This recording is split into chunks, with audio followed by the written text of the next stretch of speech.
Din partea mea, Cosmina Duțescu, alături de Călinuț, prințul Balatului, dedicăm această melodie pentru toți ascultătorii de muzică bună.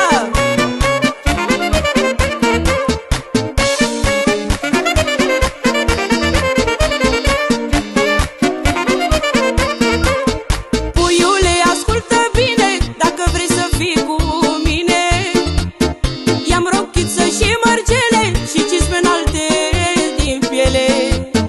Puiule, ascultă bine, dacă vrei să fii cu mine, i-am rochiță și mărgele și cisme înalte din piele.